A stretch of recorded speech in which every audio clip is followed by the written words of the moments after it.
नमस्कार बच्चों and very good evening to all of you. और जैसा कि आप लोग देख रहे हैं रैंकर स्टॉक के सेशन कंटिन्यू चल रहे हैं। इसी सीरीज में आज इस सेशन में हमारे साथ में प्रेजेंट है यश शर्मा AIR 8। गाइज, ये आसान तो नहीं होता, सिंगल डिजिट रैंक लाना इतना आसान नहीं। चलो यश शर्मा के बारे में मैं थोड़ा सा आप लोगों को गाइड कर देता हूँ, बता देता हूँ। यश शर्मा मुरथल के एक गवर्नमेंट इंजीनियरिंग कॉलेज से अपना बीटेक कंप्लीट किए थे 2023 में। और लास्ट ईयर से इस ईयर की जर्नी इन्होंने एक ड्रॉप लिया था 1 ईयर का, और इस ड्रॉप के साथ में अपनी प्रिपरेशन स्टार्ट की थी और इस बार single digit rank. Yes, last year जब आप अपना फाइनल ईयर में थे और आपके टाइम पे तो थर्ड ईयर में भी अलाउड था, तो क्या आपने थर्ड ईयर में गेट का एग्जाम दिया था? नो सर, मैंने थर्ड ईयर में तो नहीं दिया था सर। मेरे बिल्कुल ही प्रिपरेशन नहीं थी। ओके। तो मैंने फाइनल ईयर में दिया था सर। उसमें मेरी क्वालिफाई नहीं था सर। मेरा कैटेगरी में मेरी अराउंड 2300 रैंक थी सर। क्या बात है, 2300 रैंक से और 8वीं रैंक तक का सफ़र यार आसान तो नहीं रहा होगा। चैलेंज तो बहुत बड़ा था। मेन चीज़ अब अगर बात करें, सबसे पहले मैं कॉन्ग्रेचुलेसन कर देता हूँ यस को, भूल ही गया प्राइमरी थी। और सेकेंडली अगर ये बात करते हैं कि जैसा कि तुम्हारे जूनियर जनरली ये जानना चाहते हैं, हमेशा से क्वेश्चन यही होता है कि 2300 रैंक जो तुमने बता दिया ना, तो 2300 रैंक तक से मतलब कि 4 डिजिट रैंक जो थी वो 4 डिजिट से सिंगल डिजिट तक का जो ये जर्नी थी, इस जर्नी में एक्चुअली कितना तुमने पेशेंस रखा, कितना डेडिकेशन की तुमको नीड पड़ी, कहाँ कहाँ पर तुम गिरे, कितनी बार तुम उठे, ठीक है ना? तो इसके बारे में एक बार ज़रा बताना तुम। सर मैंने अपनी स्टार्ट करी थी जर्नी सर, शैलेंद्र सर की गाइडेंस से स्टार्ट करी थी अपनी अप्रैल में सर। और सर फिर बस यही था कि 2-3 सब्जेक्ट पहले करे हुए थे आपसे यूट्यूब पे, तो सर थोड़ा कॉन्फिडेंस था कि कैसे मूव मूव करना है सर। फिर आपके साथ ही FM और शैलेंद्र सर के साथ CRE से ही मैं स्टार्ट किया था सर। वही सर, धीरे धीरे सर टेस्ट में नंबर कम आते थे सर, थोड़ा मोटिवेशन लो होता था। फिर सर से ही बात करते थे सर, सर मोटिवेट भी कर देते थे सर। फिर कई टेस्ट में अच्छे आते थे सर, वही अप्स एंड डाउन चलते ही रहते थे सर जर्नी में। फिर सर फाइनली जब एक बार टेस्ट सीरीज पे सर स्टेबल स्कोर हो गया था, तब थोड़ा सर कॉन्फिडेंस बूस्ट हो गया था सर। अब की लगता है कि क्लियर क्लियर हो जाएगा अच्छे से। बाकी सर रिवीजन और sir continuous PYQ practice sir, यही सर लास्ट में आपकी ट्रिनिटी की टेस्ट सीरीज सर। वो मतलब कि सोने पे सुहागा वाला काम करके गई। और यस सर। उससे मतलब कि जहाँ तक एक ये था कि बच्चों के अंदर एक ही कॉन्फिडेंस आ गया था कि टफ पेपर अगर आएगा तो हैंडल कैसे करना है। चलो उस मुद्दे पर बाद में आएंगे भी। उससे पहले बात ये कर लेते हैं कि एक्चुअली फाइनल ईयर के बाद में बच्चों के पास एक चैलेंज होता है। चैलेंज ये होता है कि एक्चुअली एक रिस्क लेने वाला पार्ट हो जाता है कि आप फाइनल ईयर कंप्लीट कर चुके थे, आपके पास में डिग्री आ चुका था, और उसके बाद में आपने 1 ईयर का ड्रॉप अगर लिया था, तो बस बहुत सारे बच्चे जो होते हैं वो ड्रॉप लेने से पहले एक बार सोचते जरूर हैं। और खास करके इतनी रैंक पे अगर 2300 रैंक अगर आप लेकर के बैठे हो तो फिर वहाँ पर लगता है कि यार हो पाएगा कि नहीं। एक बार बच्चा क्वेश्चन जरूर पूछता है, लेकिन ये कॉन्फिडेंस अपने अंदर लेकर के आना कि नहीं मैं करके दिखाऊंगा, ये बहुत बड़ी चीज़ होती है। वो चीज़ तुमने करके दिखाई है, तो तुमको एक बार के लिए अंदर से ऐसा नहीं लग रहा था कि यार पता नहीं यार रैंक आएगी कि नहीं आएगी? नेक्स्ट। सर क्योंकि जब मैंने सर फोर्थ ईयर में दिया था तो सर मेरी प्रिपरेशन बस मैंने 3-4 सब्जेक्ट ही करके दिया था सर, और मैथ और एप्टीट्यूड किया था। ठीक है। तो सर मेरे 30.9 सर मार्क्स थे। अब तो मेरे को सर लगा था कि हो जाएगा, मतलब कि अगर नेक्स्ट ईयर करूंगा, क्योंकि मेरे को सर पता था कि 50 to 60 में IIT तो चले जाते हैं बच्चे। हाँ।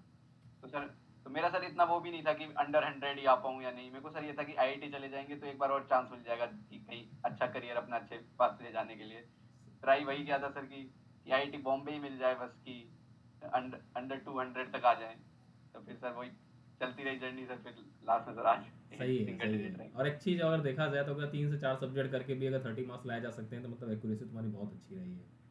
तो इसका हाँ ये सर, तो मतलब अगर 3 से 4 सब्जेक्ट में अगर तुम इतने नंबर लेकर के आ गए थे पहले अटेम्प्ट में, जहाँ पर ज़्यादा एज सच कोई खास प्रिपरेशन नहीं रही होगी फाइनल ईयर में, हाँ हाँ तो ये उसका ही नतीजा है। तो ये मैं अपने बच्चों को बताना चाहूँगा गाइस कि एक्चुअली अगर भले ही 3 सब्जेक्ट करके जाते हो, फर्स्ट अटैम्प्ट अगर आप देने जा रहे हो, खास करके ये चीज़ थर्ड ईयर वालों पे लागू होती है, फाइनल ईयर पे लागू नहीं होती है। बिकॉज सब लोग यस की तरह ड्रॉप लेकर के और सिंगल डिजिट रैंक नहीं ला सकते हो, ये कुछ एक्सेप्शनल केसेस होते हैं।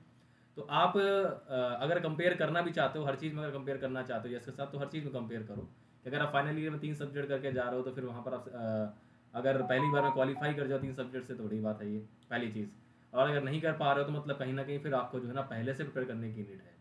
तो ये मैसेज थर्ड ईयर वालों को मैं देना चाहूँगा कि एक्चुअली आप 3 सब्जेक्ट में अगर पहली बार करके जा रहे हो थर्ड ईयर के अंदर में, एक्चुअली ऐसा करना नहीं चाहिए। लेकिन अगर एज सच अगर आप करके जा भी रहे हो तो वहाँ पर आपके पास में पहली प्रायोरिटी यही है कि आपको कैसे भी करके गेट क्वालिफाई करना है।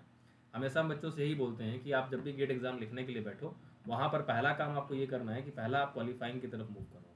जब आप क्वालिफाई की तरफ मूव करोगे तब धीरे धीरे आपके अंदर कॉन्फिडेंस आता जाएगा और धीरे धीरे आप स्कोर की तरफ मूव करोगे। यही तरीका होता है। तो ये थर्ड ईयर वालों के लिए बहुत बड़ा मैसेज है कि आप अगर 3 सब्जेक्ट भी करके जा रहे हैं तो वहाँ से भी आप एटलीस्ट क्वालिफाई कर सकते हो 4 सब्जेक्ट। और वो सब्जेक्ट कुछ ऐसे हो सकते हैं जो बिल्कुल बेसिक आपके सेमेस्टर्स के अंदर आपने पढ़ रखे हैं। उसके बाद तुम्हारा जो ड्रॉप था या 1 साल का जो तुमने पूरा ड्रॉप लिया, इस ड्रॉप के अंदर में कई बार जो है ना फैमिली बोलती हैं, तो फैमिली का सपोर्ट तुमको किस तरह से मिल रहा था? बिकॉज कई बार बच्चे ऐसे होते हैं सर फैमिली सपोर्ट नहीं कर रही है, तो इस वजह से भी वो ड्रॉप लेने से डरते हैं। तो फैमिली का सर ऐसा था कि पापा ने बोला भी मेरे रिटायरमेंट को 4-5 साल है, देखो जो करना है, जितनी पढ़ाई करनी है, जो भी करना है कर ले सर। फैमिली की तरफ से कभी प्रेशर नहीं था सर। उनने सर ये बोला भी नहीं रैंक आए या ना आए, उन्हें कभी प्रेशराइज नहीं किया सर। ये था खुद से सर जरूर होता था, खुद पे सेल्फ डाउट आता था बहुत बार, पर वही ये डाउट अगर नहीं आता है ना तो फिर कहीं ना कहीं ऐसा लगता है ना फिर कि तुम कुछ गलती कर ही नहीं रहे हो। ऑब्वियसली बात है, जब तुम गलतियाँ करोगे तब तुमको डाउट आएगा कि यार मेरे से ऐसा क्यों हुआ, मेरा परफॉर्मेंस ख़राब क्यों हुआ, मेरे नंबर कम क्यों हो रहे हैं। तो ये डाउट आने ज़रूरी होते हैं लाइफ के अंदर में, अदरवाइज़ फिर तो तुम परफेक्ट हो गए। और आइडियलिटी मेरे को नहीं लगता आइडियलिटी किसी के अंदर होती है, तो गलतियाँ करना ज़रूरी होता है। सो गाइज, सबसे बड़ी बात जैसे कि यस ने बोला कि sir at the end test series, तो मैं आ जाता हूँ टेस्ट सीरीज पे। डिटेल सेशन तो होते रहेंगे बट अभी कुछ गाइडेंस के लिए आपके लिए वो इम्पोर्टेंट था। सो यस, जब आपकी पूरी प्रिपरेशन हो चुकी थी, जनवरी मंथ में थे, और उस टाइम पे सबसे ज़्यादा नीड होती है प्रैक्टिस की, पीवाईक्यूज की, और सबसे बड़ा मॉक टेस्ट की।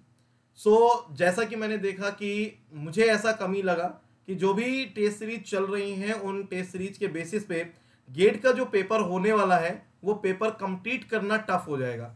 सो वही प्लानिंग हम लोगों की थी, और एक गेट ट्रिनिटी की टेस्ट सीरीज हम लोगों ने लॉन्च की। सिर्फ और सिर्फ टाइम कम होने की वजह से 8 टेस्ट दिए, जिसमें 4 प्री गेट मॉक टेस्ट थे, 4 आपके पीवाईक्यू मॉक टेस्ट थे।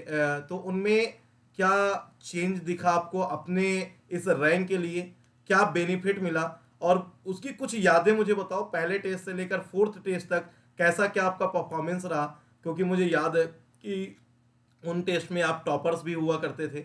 सो क्या आपका वो परफॉर्मेंस था, एक बार उसके बारे में डिस्कस करो।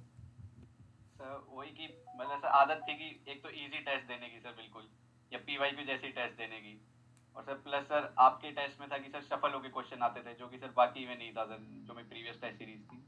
सर फर्स्ट टेस्ट में मेरे अराउंड 55 मार्क्स थे सर, तो बहुत ज़्यादा सर वो लगा था कि काफ़ी, और टेस्ट से 20-20 नंबर कम हो गए, कहाँ गलती कर रहे हैं। फिर सर रिजल्ट देखा तो सर लगा कि, और फिर टेस्ट सर जो आपके सॉल्यूशन अपलोड थे कि हाँ ये मतलब मिस्टेक होगी छोटी मोटी, कि नंबर बढ़ सकते थे, इतना भी हार्ड नहीं था टेस्ट। बट सर वही माइंड सेट वैसा सर, फिर जिस आप टाइम पे करते थे कि सर आप कि 9:30 to 12:30 देना है गेट के टाइमिंग से, सर उससे ही बहुत हेल्प मिली सर, जल्दी उठ के सर टेस्ट देना।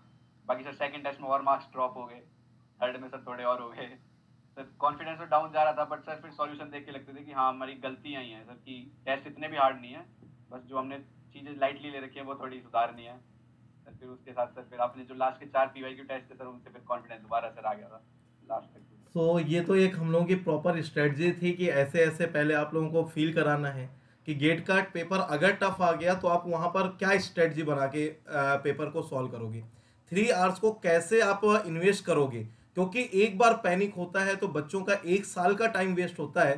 शायद ये मुझे एहसास था, और उसी एहसास के साथ तो हमने सुमित सर ने प्रॉपर डिस्कस करके एक एक टॉपिक, एक एक सब्जेक्ट के मार्क्स कैसे फुल लेंथ टेस्ट बनाना है, ये एक दिन का काम नहीं था। इसमें 1 मंथ में हम लोगों ने 16 नाइट अपने सोए नहीं है हम लोग, सिर्फ और सिर्फ वो 8 पेपर को सेट करने के लिए। हमें आज भी याद है कि पेपर होना है नेक्स्ट संडे, अभी हमारे पास 10 डेज बाकी हैं। इस संडे का टेस्ट रेडी है, और 10 डेज पहले हम अगले टेस्ट की प्रिपरेशन कर रहे होते थे, रात दिन लगे होते थे, तब जाके हमारा टेस्ट पेपर रेडी हो पाता था। और मुझे याद है कि एक दिन पहले टेस्ट के हम लोग होल नाइट जग के उसका एरर चेक कर रहे होते थे। उसके बाद भी 2-4 एरर हो जाती थी, लेकिन उसके बाद भी जो आपने पहला टेस्ट दिया सिर्फ और सिर्फ 54 मार्क्स, फिर दूसरा टेस्ट दिया फिर कम और हुए, तो कहीं ना कहीं आपको अपने ऊपर डाउट आया कि हमारे ऊपर डाउट आया कि टेस्ट इजी टफ है या फिर मेरी प्रिपरेशन लो है। कहीं ना कहीं एक जगह तो डाउट आपको आया होगा। सर वही सर, पहले टेस्ट देते थे तो सर ऐसा लगता था कि ये तो मतलब पुरानी टेस्ट ही देगी तो इररेलेवेंट ही है, ऐसा तो कुछ आएगा ही नहीं गेट में। फिर सर जब पता लगता था कि नहीं ये तो हमारी कमी है, ये तो मतलब कुछ नया भी नहीं है, बस हमने छोड़ रखा है कि सर करना है। सर वैसा ही सर गेट भी वैसा ही आया सर, सब बच्चों को सर लग रहा था कि, बट सर अब वही था कि ये टेस्ट देख के सर पता था कि पैनिक नहीं होना है सर, तो सर वही गेट में बहुत हेल्प किया सर। तो आपकी ये सिंगल डिजिट के पीछे गेट ट्रिनिटी के टेस्ट सीरीज के ओनली 8 टेस्ट, उनका क्या योगदान है? सर बहुत ज्यादा योगदान है सर, मैं तो ये कहूंगा सर अगर मैं बिना दिए जाता तो सर वही होता कि पैनिक करके टेस्ट खराब ही कर देता सर पेपर। सर उससे ये पता लग गया था कि मेरे से नहीं हो रहा तो बाकी बच्चों से भी नहीं हो रहा, क्योंकि सर आप जो लास्ट में रिजल्ट काट देते थे ट्रिनिटी वाला, तो पता लग जाता था कि हाँ सबका ऐसा ही है, थोड़ा बहुत फर्क है। सर उससे ही फिर गेट में भी था कि अगर थोड़ा हार्ड लग रहा था तो बस ठीक है कि सबसे ही नहीं हो पाएगा, तो जो हो रहा है वो करते चलो सर। सो यस, जो हमारे 4 टेस्ट थे प्री गेट के, और जब आप पेपर दे रहे थे तो उस टाइम पे क्या फील आया, कितना क्वेश्चन कितने परसेंट आपको मैच किया, लगा कि गेट ट्रिनिटी के टेस्ट सीरीज जैसे ही क्वेश्चन है?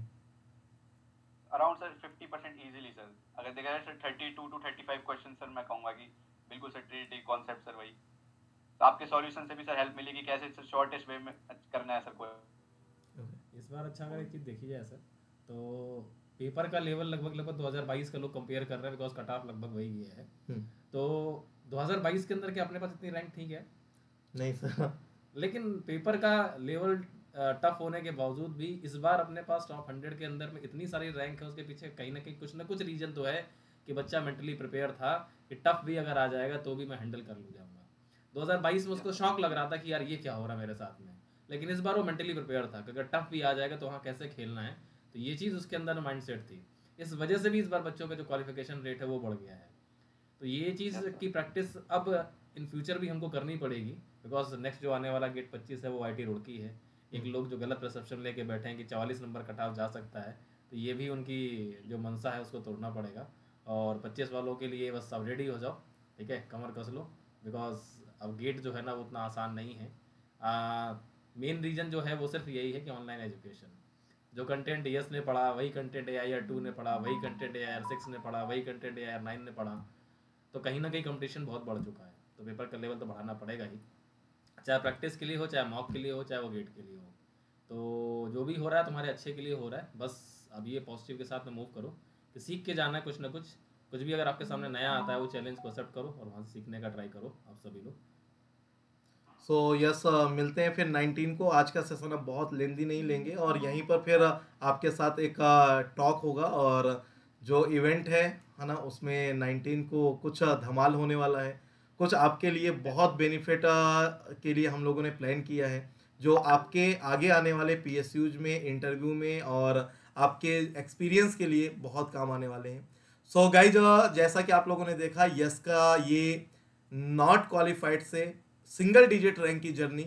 सो एट द एंड बस यस से कुछ टिप्स ले लेते हैं कि अगर अगर यस को मैं बोलूं 2 चीज़ों के लिए कि अपने जूनियर्स को, अपने फ्रेंड्स को गाइड करना हो तो उसका क्या एक गाइडेंस होगा, और अगर मैं यस से अपने लिए बोलूं गेट ट्रिनिटी के लिए कि यस हमसे क्या डिमांड करना चाहेगा, कि अगर वो गेट 25 का एस्पिरेंट्स होता तो गेट ट्रिनिटी से क्या उम्मीद होती कि सर ये और दे दीजिए। तो बस एट द एंड ये 2 चीज़ें आप और बताइए यस, देन इसके बाद सेशन को फिनिश करेंगे। सर अगर फ्यूचर एस्पिरेंट्स के लिए बोलूँ तो सर कि जितना फेथ अपने ऊपर रख रहे हो सर उतने अपने टीचर्स पे रखो, और जो सर वो गाइडेंस दे रहे हैं उसको फॉलो करो, इधर उधर ज़्यादा भटको मत सर, ये बस डिसाइड कर लें जिस चीज़ से पढ़ना है उससे ही पढ़ो सर।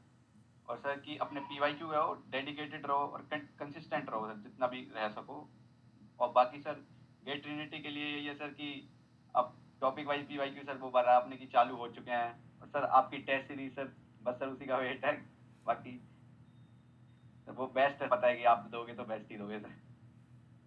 कोशिश यही है कि 2024 वालों को भले ही हम कम टाइम दे पाए, लेकिन उनकी अगर उम्मीदों पर खरे उतरे हैं तो 25 वालों को तो पूरा टाइम देने वाले हैं। तो उनकी उम्मीदों पर खरा उतरना है और उनको उनके मंजिल तक पहुंचाना भी है, यही टारगेट रहेगा हमारा, ठीक है ना। और कोशिश ये है कि बस तुम लोग जैसे अपने जूनियर्स को ऐसे गाइड और सपोर्ट करते रहोगे, तो ऑब्वियस सी बात है कि जैसे तुम लोगों को तुम्हारे सीनियर्स का कुछ सपोर्ट मिला होगा, उनकी कुछ गाइडेंस मिली होगी, ठीक है ना, मोटिवेशन वहाँ से मिला होगा, तो ऐसे ही तुम लोगों से मोटिवेशन तुम्हारे जूनियर्स को मिलेगा इन फ्यूचर, ठीक है। तो चलिए बेटा, इस सेशन के बाद हम लोग यहाँ से ख़त्म करते हैं। So again congratulation, yes for the species Thank you, single sir. Digit rank AIR 8, और तुमसे मुलाकात फिर 19 को तो होने ही वाली है। Yes, sir. जरूर सर।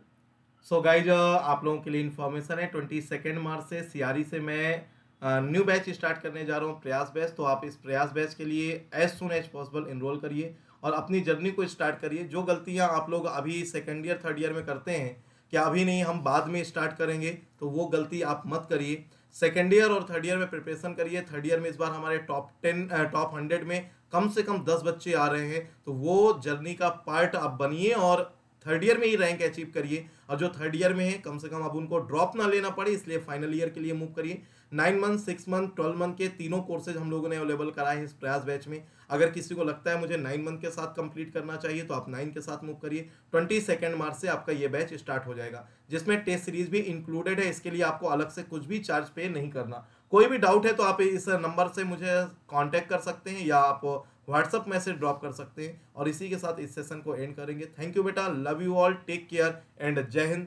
हंसते रहिए, मुस्कुराते रहिए और आगे यूं ही बढ़ते रहिए।